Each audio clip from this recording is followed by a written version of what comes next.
Thalikkulam Pathankallu olive smart കെയറിൽ 100 auto തൊഴിലാളികൾക്കും ഹരിതകർമ്മസേനാംഗങ്ങൾക്കും privilege card വിതരണവും സൗജന്യ പൾമണറി ഫംഗ്ഷൻ ടെസ്റ്റ് ക്യാമ്പും സംഘടിപ്പിച്ചു.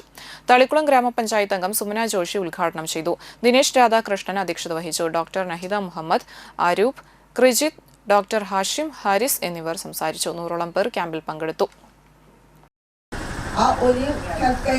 നിങ്ങൾ ഓരോരുത്തരെയും പരിഗണിക്കുന്നുണ്ട്.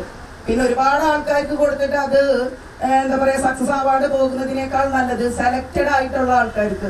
ഇപ്പൊ ദിനേശ് ഇവിടെ പറഞ്ഞു ഹോം കെയർ നമുക്കില്ലാതെ പോകുന്ന പലതുമാണ് ഹോം കെയർ. കാരണം ഒരാൾ വയ്യാതെ ഇരുന്നാലോ അല്ലെങ്കിൽ ഒന്ന് ഡെത്തായി വന്ന് ഒന്ന് നോക്കാനൊക്കെ നമുക്ക് ഡോക്ടേഴ്സിന് കിട്ടാനായിട്ട് ഞാനൊരു കഴിഞ്ഞ ഇവിടുത്തെ പരിപാടിയിലും പറയുകയുണ്ടായി, നമുക്ക് കിട്ടാനായിട്ട് ഭയങ്കര ബുദ്ധിമുട്ടാണ്. ആ സമയത്താണ് അവർ ഓരോ വീട്ടിലും വന്ന് എങ്ങനെയാണ് എന്നുള്ളത്, രോഗി പരിചരണം എന്ന് പറയുന്നത് തന്നെ ഒരു ഭാഗ്യമാണ്. അതിനാളെ കിട്ടുക എന്നുള്ളതാണ് ഭാഗ്യം. കാരണം ഇന്ന് നിങ്ങൾക്കറിയാലോ, അച്ഛനും അമ്മയൊക്കെ ഉപേക്ഷിക്കുന്ന കാലഘട്ടമല്ലേ. വയ്യാതിരിക്കുന്നവരെ എവിടെയെങ്കിലും കൊണ്ടുവന്നിടാൻ ഒരു നേരത്തെ ഭക്ഷണം കൊടുക്കാൻ പോലും താല്പര്യമില്ലാത്ത മക്കളാണ് ഉള്ളത്.